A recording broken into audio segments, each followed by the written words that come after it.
Good morning. It's still morning, isn't it?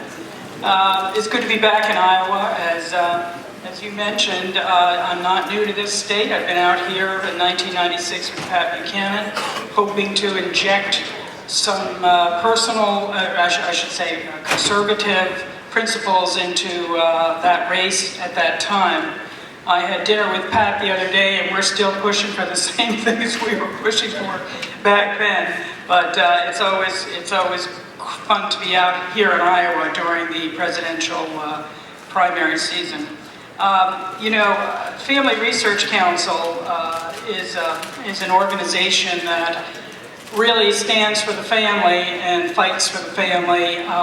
That would be on Capitol Hill, as well as we've started a PAC so that we can elect people who care about the family, understand the issues, and understand what the culture does when it is so affected by big government takeovers of your thoughts, of your speech, of your schools, etc. So that's what we do with the Family Research Council. And I just wanted to quickly comment on Governor Barber's comment about the main thing is the main thing.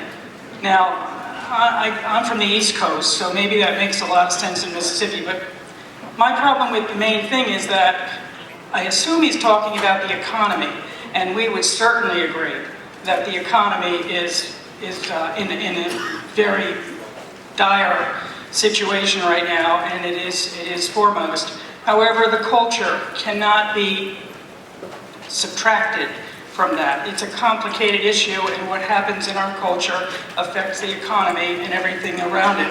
And so to say, as some presidential hopefuls have said, that we call a truce on social issues, we say not at all. It's all of a piece.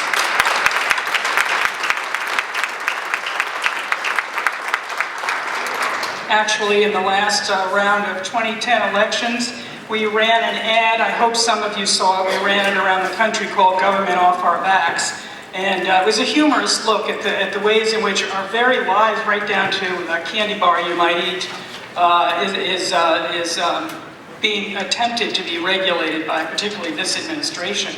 And it actually won the CBS Online poll, the Polly Award, and several other awards. So I think we managed to even cut through to the mainstream media with that ad, and we played it in many races around the country, and we hope to do more of it in the upcoming elections.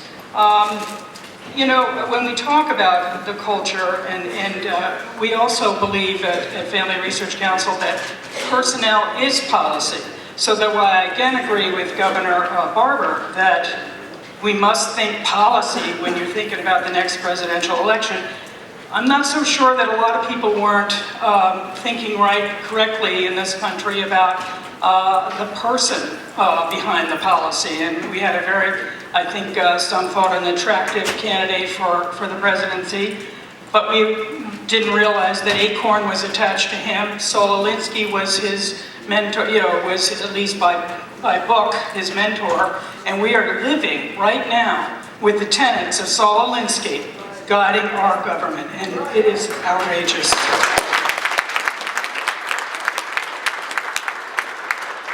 Well, we have good stand-up leaders. We brought a lot of them, our PAC, as well as the work of the people on this panel here and other organizations. We brought a good conservative group to Washington, and we're certainly hoping that Mike Pence's bill, I think it's H.R. 127, which defunds Planned Parenthood. Why are we paying our federal tax dollars for an organization that is the lead abortion clinic not only in our country, but in the world?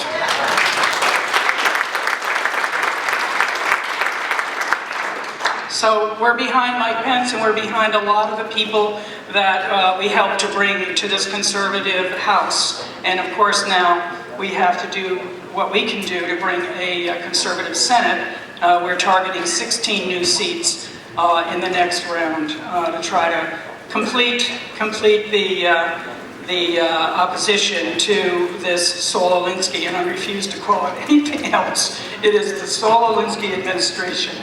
We're doing everything we can. We have to fight not only on the federal level, But as Brian and Marilyn and others will tell you, we're having to fight on state election of judges. And as was mentioned, Family Research Council and NOM combined to bring that judge bus out here. And I want to make a public thank you to Congressman Steve King, who stood with us through that tour. And I'm going to tell you, it was rough at times, very rough.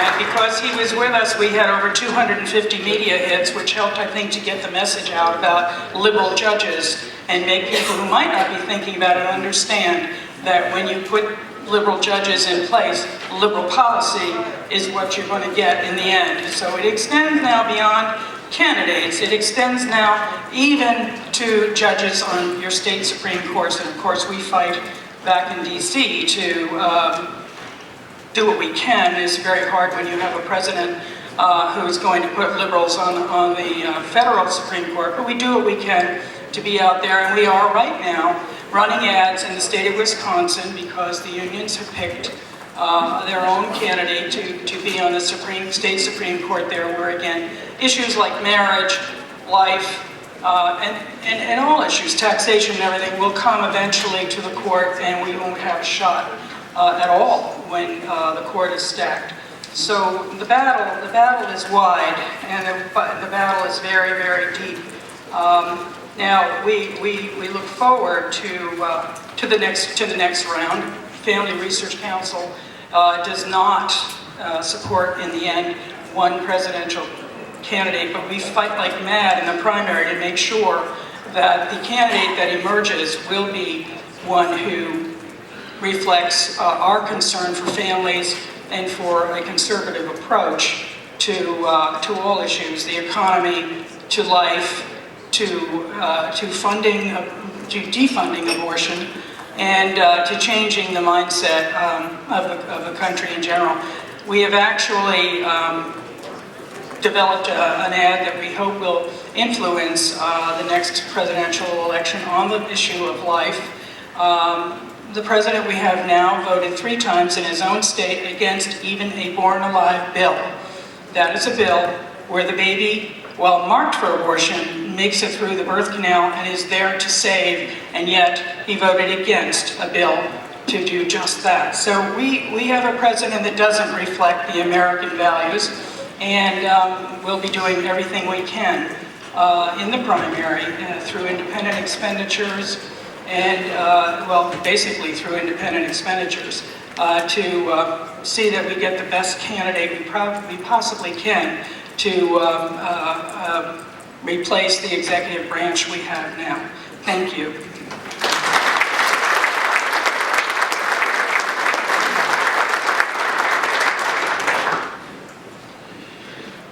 As Connie mentioned, it's great for us to be back in Iowa. I want to talk a little bit about how I think we're at a defining moment for conservatism, and how I believe that this election is going to reverberate and will have an effect far beyond our lifetimes on the direction that this country is going. And I want to start with the good news, because I like to look at things from the perspective of what we've been able to accomplish. And I want to start by pointing to the good news that you, the people of Iowa, changed the course of human history just a few short months ago by doing something that the elites said was going to be impossible. And that is defeating 3 sitting Supreme Court justices who refused to do their duty to defend the Constitution.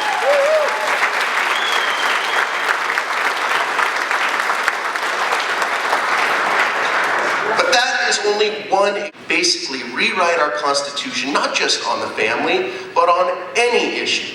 And again, you, the people of Iowa, stood up and changed history.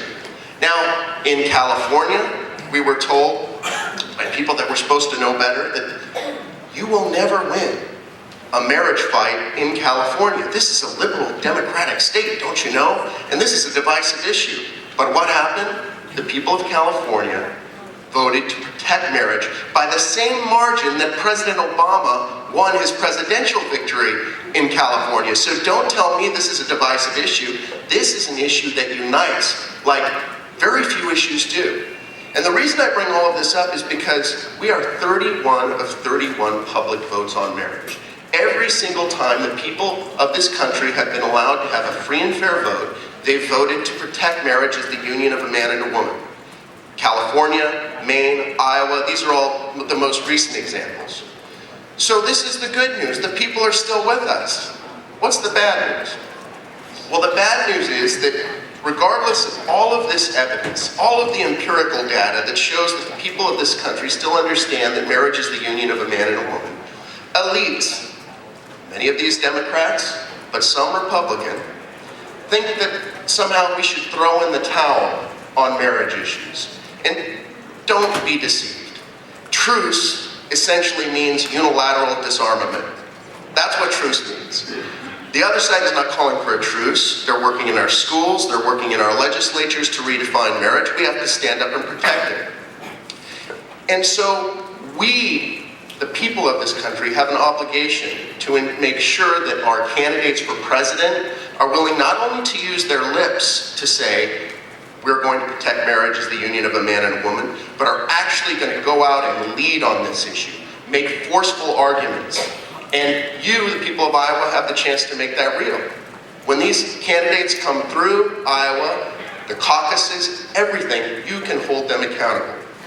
Look, we're in a position right now where marriage is under assault in the courts.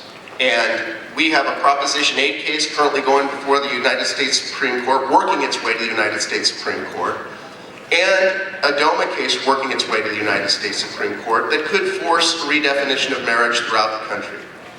And every state victory we have is a lesson to judges to say, you are bound to uphold the Constitution. And what we do to protect marriage, what we do to say that social conservatives and economic conservatives are not two different groups, we're one and the same, and that we're going to stand up for constitutional government. We are not going to allow judges to rewrite the very nature of the family, to rewrite the Constitution. What we do now and what you and Iowa do now will decide what the future of marriage is in this country and whether our Constitution is respected, whether our Constitution is something that is viewed as real and not just made up by judges. You are going to decide that. So I ask all of you to do what you did in the judicial retention election. Hold these candidates accountable. Stand up. Do not accept the lie that same-sex marriage is inevitable. You've already proven them wrong once. Prove them wrong again. Thank you.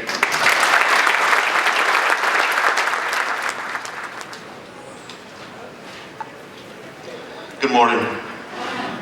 American Principles Project and American Principles in Action work to renew America's commitment to its founding principles.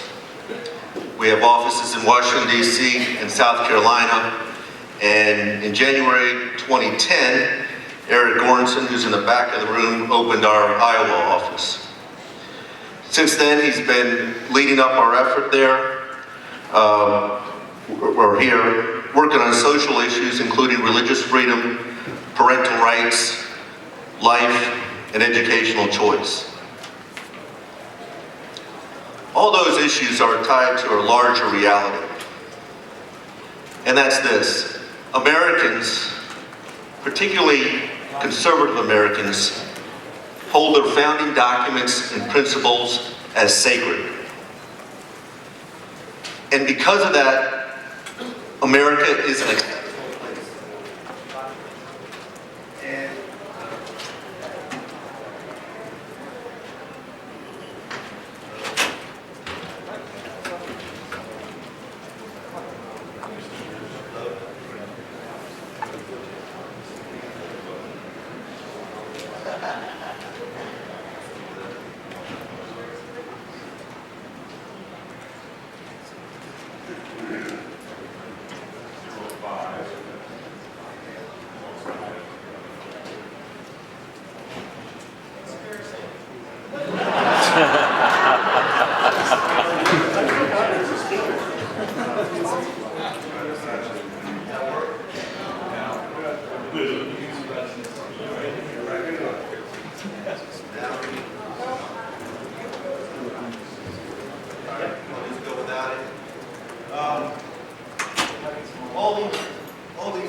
hold the founding documents and principles as sacred.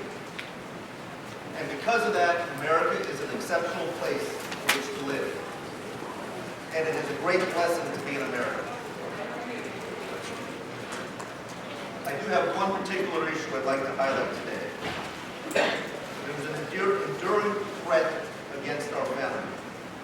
It is the belief that people should not be making decisions by themselves, but that government, bureaucrats, and elites should make those decisions for them. Over the last 20 years, that threat has been gaining momentum.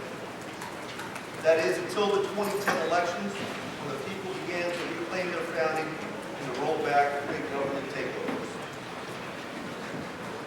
But the most dangerous big government takeover is just now rising into the consciousness of conservative activists.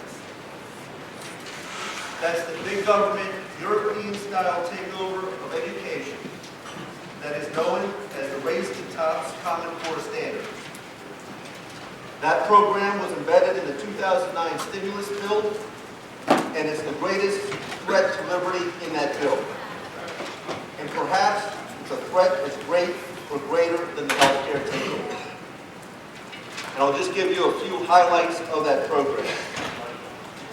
Is it on?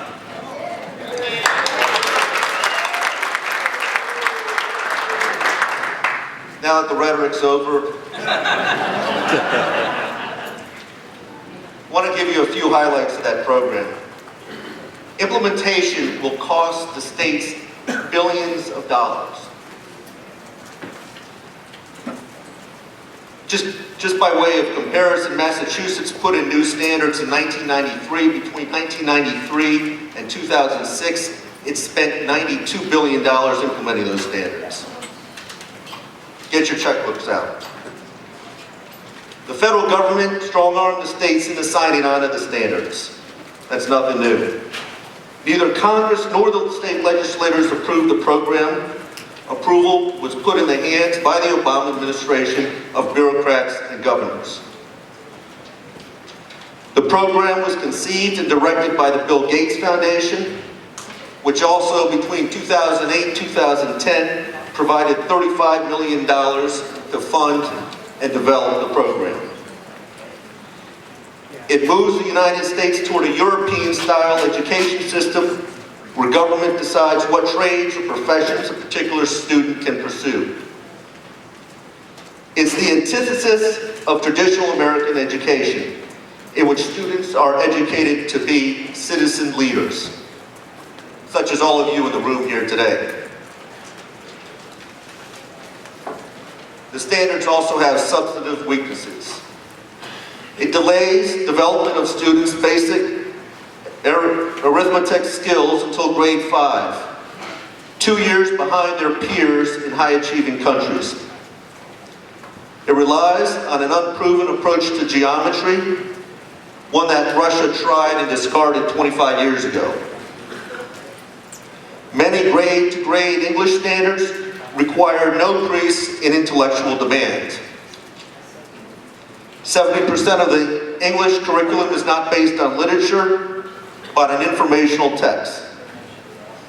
And to quote my colleague Eric Gordon in the back of the room, that's a perfect vehicle for pushing bias and indoctrination into the schools now or in the future. And it's a drastic deviation from traditional American English curriculum. They're not done yet. They'll be introducing other subject matters, and they'll top it off with American history standards. The program will centralize education content decisions with special interest and centralized bureaucrats, in much the same way the standards themselves were developed. This will make it nearly impossible for parents to effect change when problems arise. Furthermore, governance of the standards will be outside the authority of the federal and state governments.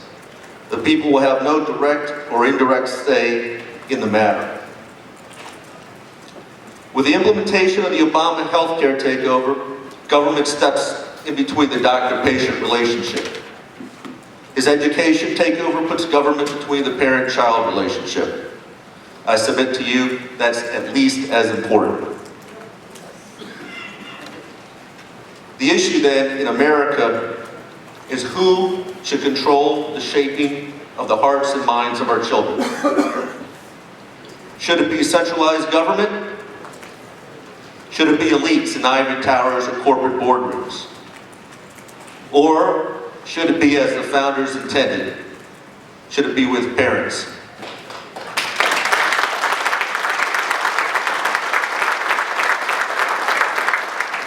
No matter how you describe the main thing, I think that has to be part of the main thing, and that's the main thing I'm saying here today. And how wonderful to be with Steve King in Iowa. You know, I got to serve with Steve King for 6 years in Congress. And I tell you, some conservatives get kind of cranky and they get kind of tired, but Steve King is a happy warrior. He's at his best when the pressure is the greatest. My husband almost drove here so we could get to spend time with Steve and Marilyn King. But you know, I'm with Susan B. Anthony List now, a pro-life organization. And we are all about protecting babies.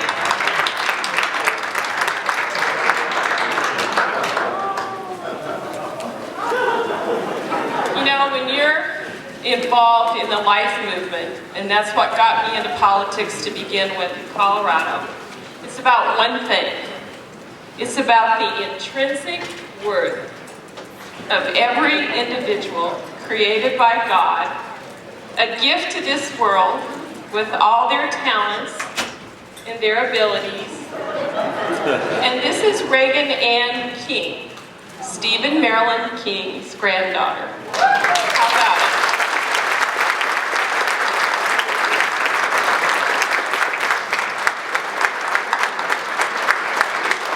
God bless that precious little child. That's why I'm in the pro-life movement. Because of babies.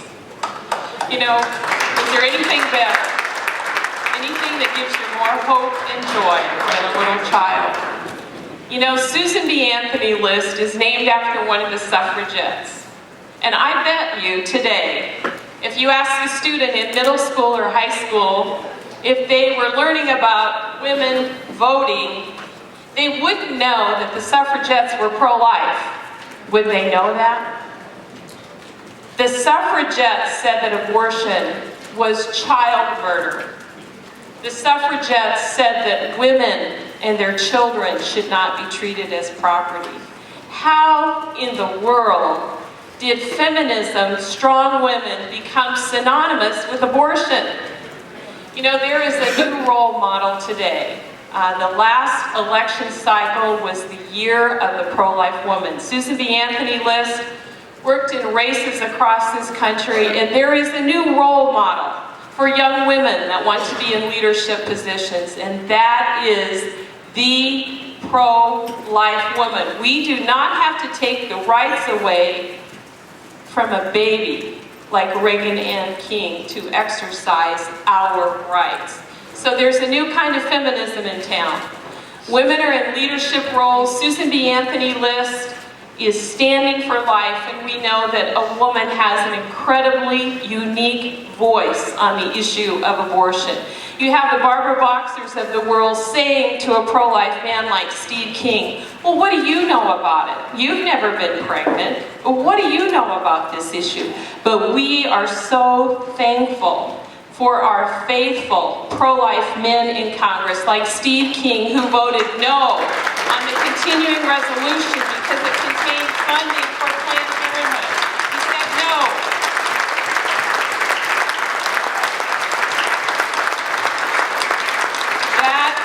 That takes courage, and that's the courage we see in Congressman King.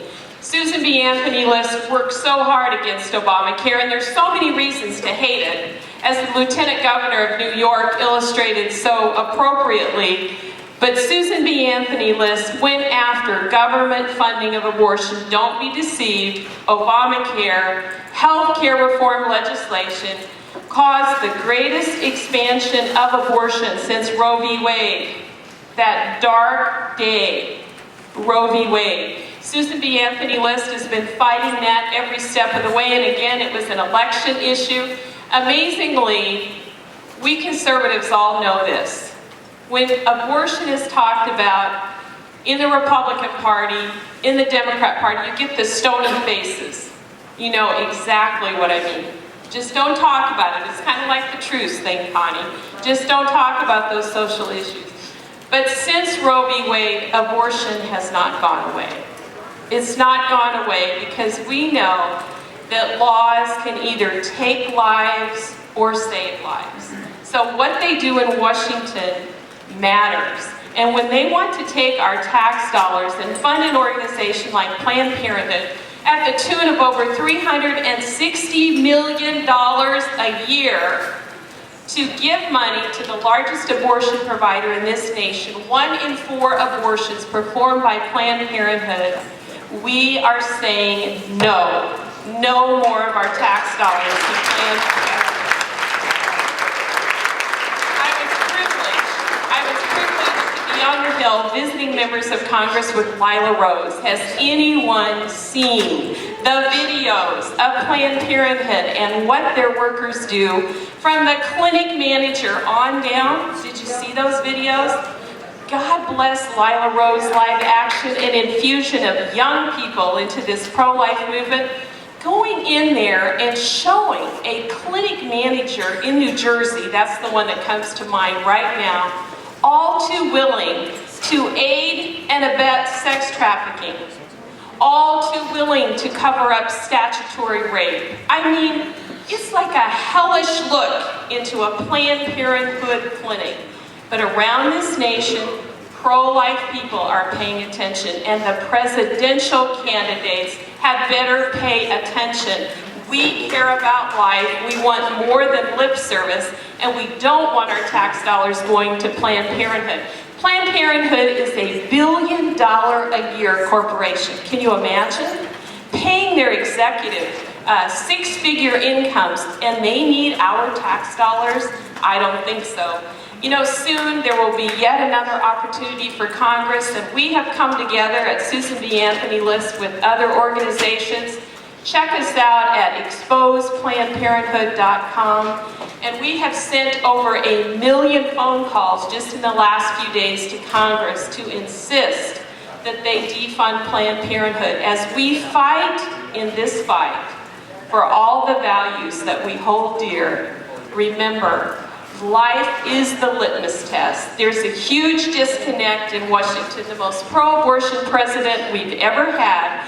While the majority of Americans are pro-life, the majority of women are pro-life, more and more young people are pro-life, we are sending a very clear message, and I hope you will join us. Stand with Congressman Steve King, Susan B. Anthony List, and others to say, not one more penny of our tax dollars for Planned Parenthood. Thank you very much.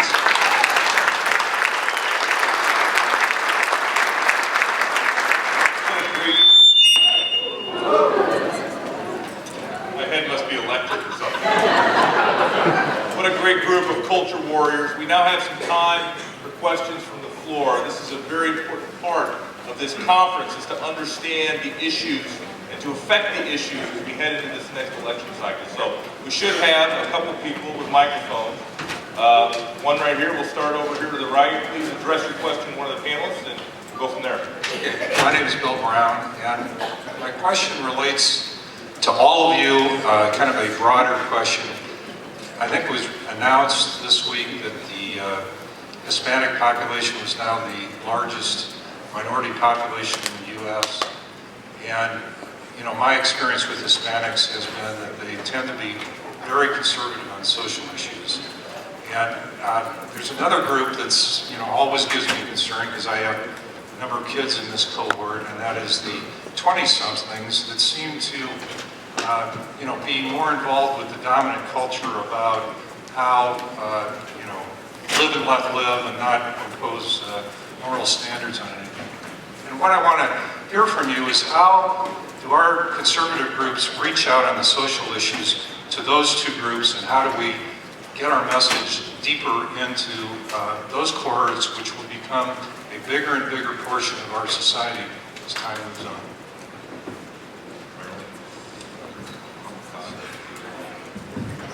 Well, just briefly, at the National Organization for Marriage, we've worked very closely with both the Hispanic and African American communities, traditionally Democrat voting blocs, but also, interestingly enough, it was a Hispanic pastor who was the only person in New York Senate who was willing to stand up and defend marriage. A Democrat Hispanic pastor. No Republican stood up to speak before the vote. He stood up, and that's why, one of the reasons why same-sex marriage was defeated 38 to 24 in the New York Senate. Just 2 weeks ago, we defeated same-sex marriage in Maryland. Now they'll try and claim, well, there wasn't a vote. Well, the reason that they didn't do a vote in Maryland, it had passed the Senate, it was in the House, was because the African American community rallied, and co-sponsors of the same-sex marriage bill from African American districts came out and said, hey, we were co-sponsors, but we've got so many calls from our constituents to oppose this that we're now going to oppose it. That's a pretty big deal. So I think that there is a huge area for conservatives to reach out and grow, especially on social issues, and we're seeing that with the African American community and the Hispanic community, especially on the marriage vote. On your second part of the question, that's a little bleaker. It is true that younger voters on the marriage issue have some of the highest support for same-sex marriage. But I don't think you should read as much into it as the liberal media wants to. In California, you still had 38% of voters between the age of 25 and 18 voting to support marriage as the union of a man and a woman. We have not lost the younger generation. We have work to do. So we have a next generation project which involves a lot of social media work to try and reach out to them to make the arguments that we know are successful. So that's what we're doing. We have at APP, we have a project that engages in conservative outreach to Latinos, and just to add to the question, they also have the highest incidence of entrepreneurism in America, and they contribute to the armed forces. They participate in the armed forces at among the highest rates. And our belief is that we outreach on the issues, and we think far too often conservatives don't do that, and in campaigns just have fluff but don't talk substance, and that, I think, is at the heart of it, to talk substance, to talk conservative, to talk about conservative principles, to talk about our founding principles. I just wanted to say that in regard to the youth and young women, we really use the social media. We are using everything that young people are really interested in and paying attention to. The infusion of energy and passion with Lila Rose and Live Action is remarkable. We also work very closely with Students for Life. And you know, when you can stand for life on a liberal college campus, you get your position really firm and you're going to hang there for the rest of your life, I really believe. So we really encourage our college students to speak out. We work closely with them, and I think we're doing things that young people are really paying attention to, and this definitely is a new day, and you better be with it on all those things. Our young people are not even going to know that you exist, so we're working very hard in that area. And if I may, Family Research Council, under the direction of Tony Perkins, our president, started a pastor outreach program that reaches deep into the black community in particular. And frankly, I've been around Washington a long time, and it has been just a real joy to work with these pastors who are taking the message into their congregations and, you know, sort of getting past I think a block that had been there for many years. And that would include the Hispanic population as well as the black communities. We also have Generation Next. Everyone, I think, understands that we all need to get up with social media. I will lag behind forever, but we have young people who understand it and, you know, are involved with us to move it forward. But we saw Brianna, and we were all out there on Prop 8 in California, And frankly, it was the minority communities that brought home the victory we had there. So we totally understand it. It needs a lot more. But organizations like all of ours up here understand your point and are working very hard to increase everything we do in those communities. And frankly, we have somebody who just won a Senate seat from the state of Florida named Marco Rubio. And